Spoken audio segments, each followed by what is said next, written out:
നല്ല എളുപ്പത്തിൽ തയ്യാറാക്കാവുന്ന ഒരു ബ്രേക്ക്ഫാസ്റ്റ് റെസിപ്പി നോക്കാം. ഞാനിന്നിവിടെ ഉണ്ടാക്കുന്ന ഒരു ബൺ പൊറോട്ടയാണ്. സാധാരണ ഉണ്ടാക്കുന്ന ബൺ പൊറോട്ടയിൽ നിന്നൊക്കെ കുറച്ച് വ്യത്യസ്തമായിട്ട് സ്റ്റഫ്ഡ് ബൺ പൊറോട്ടയാണിത്. അതുപോലെ ഇതിൻ്റെ പുറംവശം നല്ല ക്രിസ്പിയാണ്, എന്നാൽ അകം നല്ല സോഫ്റ്റും ആയിട്ടുള്ള ഒരു റെസിപ്പിയാണ്. അപ്പോൾ ഈ നല്ല ടേസ്റ്റി ആയിട്ടുള്ള ബ്രേക്ക്ഫാസ്റ്റ് റെസിപ്പി എങ്ങനെയാണ് തയ്യാറാക്കുന്നത് നമുക്ക് നോക്കാം. അതിനു മുമ്പ് ആദ്യമായിട്ടാണ് നിങ്ങൾ എൻ്റെ യൂട്യൂബ് ചാനൽ കാണുന്നതെന്നുണ്ടെങ്കിൽ സപ്പോർട്ട് ചെയ്യണം കേട്ടോ. നിങ്ങൾ മറക്കാതെ ഒന്ന് സബ്സ്ക്രൈബ് ചെയ്തേക്കണം.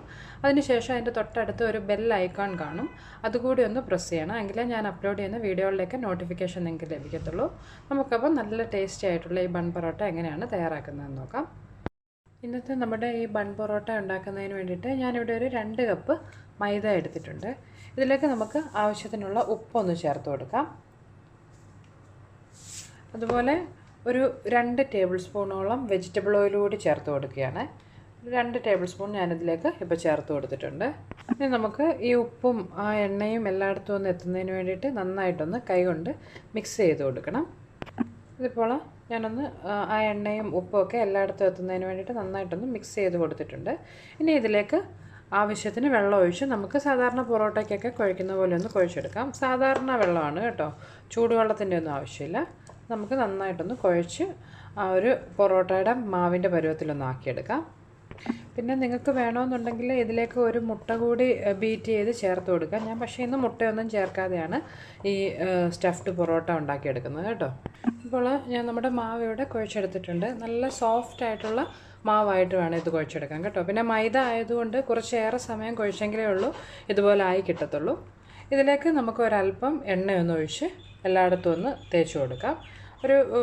ഒരു ടീസ്പൂണോളം വെജിറ്റബിൾ ഓയിൽ ഞാനിതിലേക്ക് ഇപ്പോൾ ഒഴിച്ചിട്ടുണ്ട്. ഇത് ഈ മാവിൻ്റെ എല്ലാ ഭാഗത്തും ഒന്ന് തേച്ചതിന് ശേഷം നമുക്കിതിനെ അടച്ചൊരു 10 മിനിറ്റ് ഒന്ന് റെസ്റ്റ് ചെയ്യാൻ വെക്കണം. ആ സമയം കൊണ്ട് ഇതിൻ്റെ ഉള്ളിലേക്ക് വെക്കുന്ന ഫില്ലിംഗ് എന്തൊക്കെയാണെന്ന് നമുക്കൊന്ന് നോക്കാം. ഞാനിവിടെ ഒരു 2 വലിയ ഉരുളക്കിഴങ്ങ് ഒന്ന് പുഴുങ്ങിയെടുത്തിട്ടുണ്ട്. ഇത് നമുക്കൊന്ന് ഗ്രേറ്റ് ചെയ്തെടുക്കുകയോ അല്ലെങ്കിൽ ഒന്ന് പൊടിച്ചെടുക്കുകയോ വേണം. ഇതിപ്പോൾ ഞാനിവിടെ ഒന്ന് ഗ്രേറ്റ് ചെയ്തെടുത്തിട്ടുണ്ട്.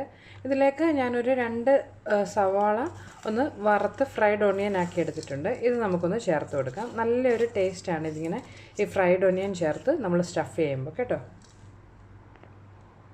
അടുത്തതായിട്ട് ഞാൻ ഇതിലേക്ക് ചേർക്കാനായിട്ട് ഒരു ചെറിയ കഷ്ണം ഇഞ്ചി തീരെ ചെറുതായിട്ട് അരിഞ്ഞെടുത്തത്, കുറച്ച് കറിവേപ്പില അരിഞ്ഞത്, ഒരു പച്ചമുളക് അരിഞ്ഞത്, ഇത്ര എടുത്തിട്ടുണ്ട്.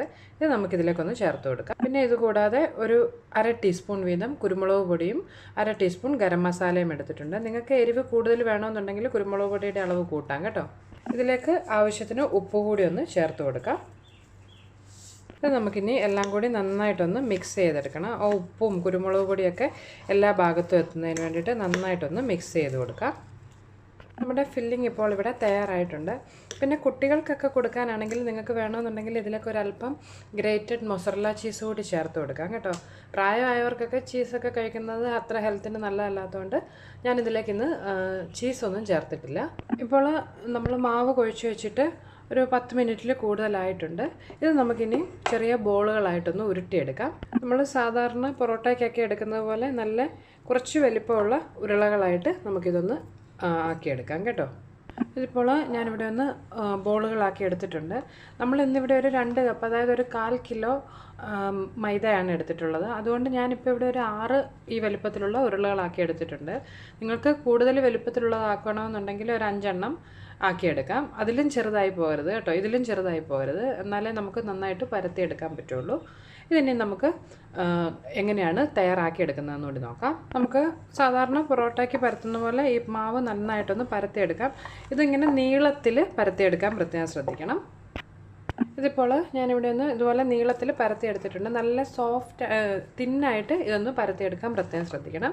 ഇനി ഇതിൻ്റെ ഉള്ളിലേക്ക് നമ്മൾ തയ്യാറാക്കി വെച്ചിട്ടുള്ള ആ ഫില്ലിങ് നമുക്കൊന്ന് വെച്ച് കൊടുക്കാം. ഇതിൻ്റെ ഒരു മിഡിലായിട്ട് ഈ ഫില്ലിങ് നമുക്കൊന്ന് വെക്കാം. ഇപ്പോൾ ഞാനിതിൻ്റെ മിഡിലായിട്ട് ആ ഫില്ലിങ് ഒന്ന് വെച്ച് കൊടുത്തിട്ടുണ്ട്. ഇതിനി നമുക്ക് 2 സൈഡിൽ നിന്നും ഇതുപോലെ ഒന്ന് ക്ലോസ് ചെയ്തെടുക്കാം. ക്ലോസ് ചെയ്തതിന് ശേഷം ഇത് നമുക്ക് ചെറുതായിട്ടൊന്ന് ഇതുപോലെ സ്ട്രെച്ച് ചെയ്ത് വലിച്ച് നീട്ടിയെടുക്കാം. അതിനുശേഷം ഒരറ്റത്ത് നിന്ന് മറ്റേ അറ്റത്തേക്ക് ഇതൊന്ന് റോൾ ചെയ്തെടുക്കാം. നമ്മൾ പൊറോട്ടയൊക്കെ റോൾ ചെയ്യുന്ന പോലെ ഇതൊന്ന് റോൾ ചെയ്തെടുക്കാം. അവസാനത്തെ ഈ അറ്റം ഇതുപോലെ താഴേക്ക് വെച്ചതിന് ശേഷം ഒന്ന് പ്രസ് ചെയ്ത് കൊടുക്കാം.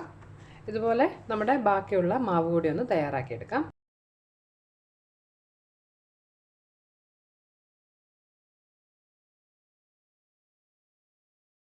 ഇതിപ്പോൾ ഞാനിവിടെ ഒരു 4 പൊറോട്ടയുടെ മാവ് തയ്യാറാക്കി എടുത്തിട്ടുണ്ട്.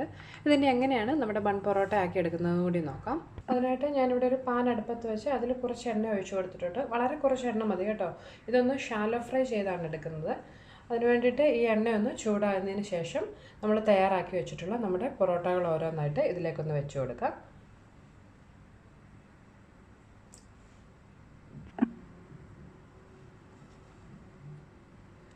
ഇതിനെ 2 സൈഡും ഒരു മീഡിയം ടു ലോ ഫ്ലെയിമിൽ വെച്ച് തിരിച്ചും മറിച്ചും ഇട്ട് നമുക്കൊന്ന് ഫ്രൈ ചെയ്തെടുക്കണം. ഇത് 2 സൈഡും ഒരു 1-2 തവണ തിരിച്ചും മറിച്ചും ഇട്ട് നമുക്കൊന്ന് ഫ്രൈ ചെയ്തെടുക്കണം. ഇതിപ്പോൾ ഒരു സൈഡ് ഒന്ന് ഷാലോ ഫ്രൈ ആയിട്ടുണ്ട്. ഓപ്പോസിറ്റ് സൈഡിലേക്ക് കൂടി ഒന്ന് തിരിച്ചിട്ട് കൊടുക്കാം. ഇപ്പോൾ ഞാനിത് തിരിച്ചും മറിച്ചും ഇട്ട് ആ 2 സൈഡും ഒരു ലൈറ്റ് ബ്രൗൺ കളർ ആകുന്നവരെ തയ്യാറാക്കി എടുത്തിട്ടുണ്ട്. ഇത് നമുക്കിനിയും ഈ എണ്ണയിൽ നിന്ന് കോരി മാറ്റാം. അങ്ങനെ നമ്മുടെ നല്ല ടേസ്റ്റി ആയിട്ടുള്ള ബൺ പൊറോട്ട ഇവിടെ തയ്യാറായിട്ടുണ്ട്. ഇതിൽ നമ്മൾ ഓൾറെഡി സ്റ്റഫിംഗ് ഒക്കെ വെച്ചിട്ടുള്ളത് കൊണ്ട് വേറെ കറിയൊന്നും ഇല്ലാതെ കൂടി തന്നെ നമുക്ക് കഴിക്കാം. പിന്നെ കുട്ടികൾക്കൊക്കെ കൊടുക്കുകയാണെങ്കിൽ അല്പം സോസ് കൂടി ചേർത്ത് കൊടുക്കുകയാണെങ്കിൽ നല്ലതായിരിക്കും. അപ്പോൾ എല്ലാവരും ട്രൈ ചെയ്ത് നോക്കുക. വളരെ എളുപ്പത്തിൽ തയ്യാറാക്കാവുന്ന ഒരു റെസിപ്പിയാണിത്. ട്രൈ ചെയ്ത് നിങ്ങൾക്ക് എൻ്റെ റെസിപ്പീസൊക്കെ ഇഷ്ടമാകുന്നുണ്ടെങ്കിൽ നിങ്ങൾ മറക്കാതെ അന്നൂസ് റെസിപ്പീസ് എന്നുള്ള എൻ്റെ യൂട്യൂബ് ചാനൽ സബ്സ്ക്രൈബ് ചെയ്യണം കേട്ടോ. നമുക്കപ്പോൾ മറ്റൊരു റെസിപ്പിയുമായിട്ട് വീണ്ടും കാണാം. ബൈ.